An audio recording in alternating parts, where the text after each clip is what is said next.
நடிகை சௌந்தர்யா வரலாறு. ஒரு எம்பிபிஎஸ் மாணவியான இவங்க சினிமா மேல இருந்த பெரிய காதலால எம்பிபிஎஸ் முதலாம் ஆண்டிலேயே விட்டு விட்டு சினிமா துறைக்கு வந்தவங்க. ரொம்ப குறுகிய காலத்திலேயே தமிழ் சினிமாவோட உச்ச நட்சத்திரங்கள் எல்லாரு கூடவும் சேர்ந்து படம் பண்ணாங்க.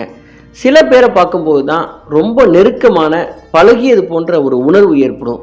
அந்த மாதிரி தான் சௌந்தர்யாவை முதல் படத்துல பார்க்கும் பொழுதே இவங்க கூட ரொம்ப காலம் பழகிருக்கிறோம், இவங்க நம்ம வீட்டில் இருக்கிற ஒரு பெண் போல இருக்காங்க அப்படின்னு தமிழ்நாட்டில் இருக்கிற எல்லா ரசிகர்களையும் நினைக்க வைத்த அந்த முகம், அந்த அழகிய கண்கள் கிராமத்தில் இருக்கிற தாய்மார்களும் ஏற்றுக்கொண்டாங்க.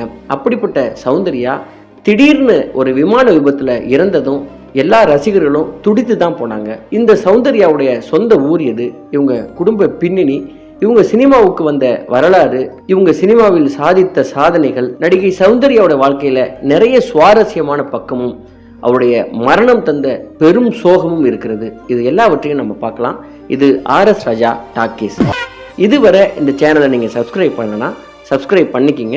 சௌந்தர்யா கர்நாடக மாநிலம் கோலார் மாவட்டத்தில் இருக்கும் கஞ்சிகுண்டே அப்படிங்கிற சின்ன கிராமத்தில் 1972ஆம் ஆண்டு ஜூலை 18ஆம் தேதி பிறந்தார். KS சௌமியா அப்படிங்கிற சௌந்தர்யா, இவங்களுடைய அப்பா பேரு KS சத்யநாராயணா, கன்னட திரையுலகில் கதாசிரியராகவும் தயாரிப்பாளராகவும் இருந்தவங்க. சௌந்தர்யாவின் அம்மா பேரு மஞ்சுளா. சௌந்தர்யா பெங்களூர்ல MBBS படிப்புல சேர்ந்திருக்கிறார். இவர் முதலாம் ஆண்டு படித்து கொண்டிருக்கும் போதே சினிமா மேல இருந்த பெரிய காதலால தன்னுடைய படிப்பை நிறுத்தி விட்டு சினிமாவில் அறிமுகமாயிருக்கிறார். 1992ஆம் ஆண்டு கந்தர்வா அப்படிங்கிற கன்னட படம் மூலம் திரையுலகுக்கு அறிமுகமான சௌந்தர்யா அதே ஆண்டுல ரைத்து பத்திரம் அப்படிங்கிற தெலுங்கு படத்திலையும் நடித்தார். இதனைத் தொடர்ந்து 1993ஆவது ஆண்டுல இயக்குனர் RV உதயகுமார் அவர்கள் தான் இயக்கிய பொன்னுமணி அப்படிங்கிற படத்துல கார்த்திக் அவர்களுக்கு ஜோடியாக சௌந்தர்யாவை தமிழ்ல அறிமுகப்படுத்தினார். 1992ஆம் ஆண்டு தொடங்கி 2004 வரைக்கும் தமிழ், தெலுங்கு, கன்னடம், மலையாளம், இந்தி அப்படின்னு பல மொழிகளையும் நடித்த அவர் டோலிவுட்ல சாவித்திரிக்கு பிறகு ரொம்ப பிரபலமான நடிகையாக இருந்தார். ரஜினியின் அருணாச்சலம், படையப்பா படங்கள் மூலமும் கமலின் காதலா காதலா படத்தின் மூலமும் சௌந்தர்யா தமிழ் ரசிகர்களுக்கு ரொம்ப பிடித்தமானவராக மாறி போனார்.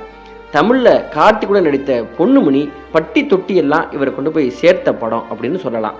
மலையாளத்துல மோகன்லால், ஜெயராம் ஆகியோருடன் இவர் நடித்திருக்கிறார். சௌந்தர்யா தனது வசீகரமான முகத்தாலும் எக்கச்சக்க ரசிகர்கள் பட்டாளத்தை கொண்டுள்ள இவர் திறமையிலையும் இவர் சளைத்தவர் இல்லையா, ரொம்ப சிறப்பாக நடிக்கக்கூடியவர் தான். பல சூப்பர் ஹிட் படங்களை கொடுத்ததற்கு அதுவும் ஒரு காரணம். அப்படி சௌந்தர்யா நடிப்புல பட்டையை கிளப்பிய 6 படங்கள். ஒன்று அருணாச்சலம். இந்த படம் சுந்தர்சி இயக்கத்துல 1997ஆம் ஆண்டு ரஜினிகாந்த் நடிப்புல வெளியான திரைப்படம் தான் அருணாச்சலம். இதுல ரஜினிகாந்துடன் சௌந்தர்யா, ரம்பா, மனோரமா, வடிவுக்கரசி ஆகியோர் முக்கிய கதாபாத்திரத்தில் நடித்திருந்தாங்க. இந்த படத்துல வேதவல்லி ஆதிகேசவன் அப்படிங்கிற கதாபாத்திரத்துல சௌந்தர்யா சூப்பர் ஸ்டாரின் காதலியாக தனது சிறப்பான நடிப்பை வெளிப்படுத்தி இருப்பார். இந்த படம் ரசிகர்கள் மத்தியில நல்ல வரவேற்பு பெற்று மாபெரும் வெற்றி பெற்ற படம். அதற்கு அடுத்த படம் KS ரவிக்குமார் இயக்கத்துல 1999ஆம் ஆண்டு வெளியான படையப்பா.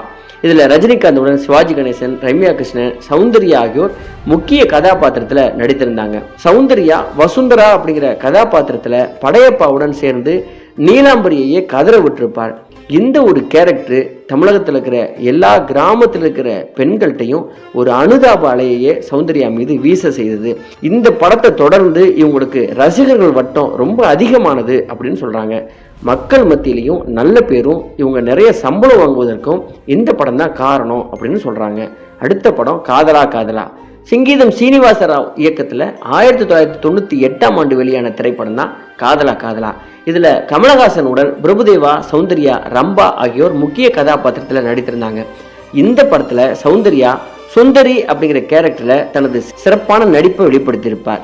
இந்த படம் மிகச்சிறந்த நகைச்சுவை படமாகவும் வெளிவந்தது. ஒரு நடிகை குணச்சித்திர கேரக்டர்ல ரொம்ப ஈஸியா நடித்திடலாம், ஆனா ஒரு நகைச்சுவை கதாபாத்திரத்துல அவ்வளோ எளிதாக நடிக்க முடியாது. ஆனா சௌந்தர்யா நகைச்சுவை கதாபாத்திரத்துல ரொம்ப சிறப்பாக நடித்திருந்தாங்க. இவங்க சினிமா மட்டத்துல ரொம்ப பிரபலமா மாறினது, இவங்ககிட்ட எந்த கேரக்டர் கொடுத்தாலும் இவங்களால நடிக்க முடியும்னு பேர் வாங்கின படம் இந்த படம். சௌந்தர்யாவின் முதல் படமான பொன்னுமணி படம் ஆர்.வி. உதயகுமார் இயக்கத்துல 1993 வெளியான படம். கார்த்திக், சௌந்தர்யா, சிவகுமார், கவுண்டமணி ஆகியோர் முக்கிய கதாபாத்திரத்தில் நடித்திருந்தாங்க.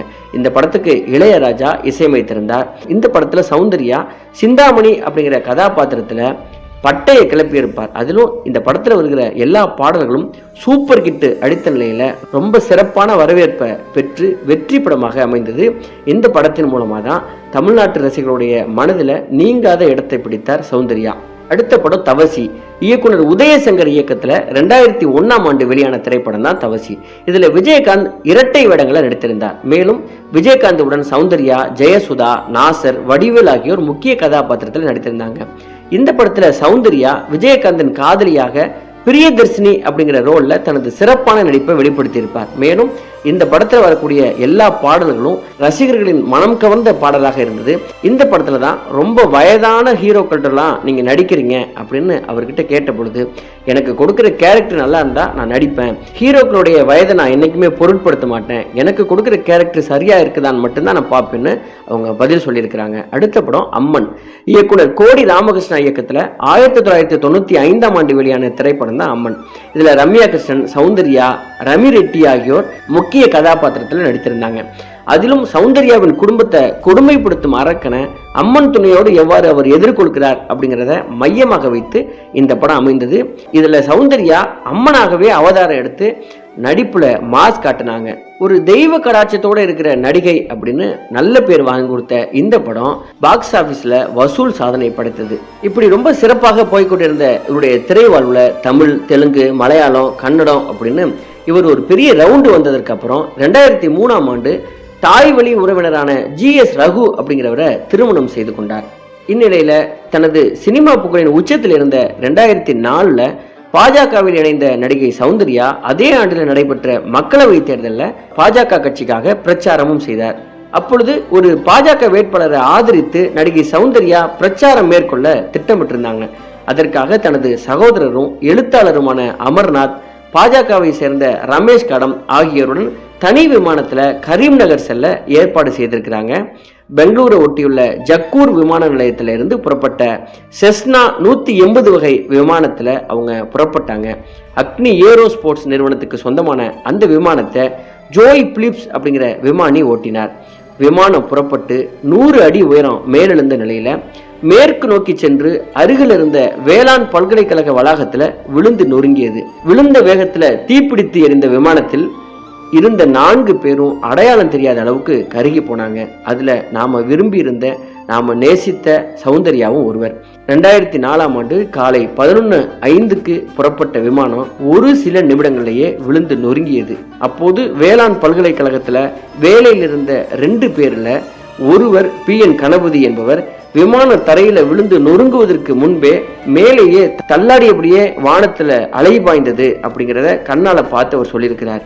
2004 வெளியான சந்திரமுகியின் கன்னட வெர்ஷனான ஆப்தமித்ரா படம் தான் சௌந்தர்யாவின் கடைசி படமாக அமைந்து விட்டது. ஒரு பெரிய சோகம் என்ன அப்படின்னா, அவர் உயிரிழந்த போது 2 மாத கர்ப்பிணியாக இருந்ததாகவும் இந்த படத்துக்கு பிறகு சினிமாவை விட்டு விலகி குடும்ப வாழ்வுல கவனம் செலுத்தவும் திட்டமிட்டிருந்திருக்கிறார். ஏழை குழந்தைகளின் கல்விக்கென பெங்களூர்ல 3 பள்ளிகளையும் சௌந்தர்யா நடத்தி வந்திருக்கிறார். சௌந்தர்யா உயிரிழந்ததுக்கு பின்னர் தாயார் மஞ்சுளா அமர் சௌந்தர்யா வித்யாலயா அப்படிங்கிற பெயர்ல பள்ளி கல்லூரிகளையும் தொடங்கி நடத்தி வருகிறார். இந்த விமான விபத்து குறித்து பல்வேறு சர்ச்சைகள் இப்பொழுதும் இருந்து கொண்டே இருக்கிறது.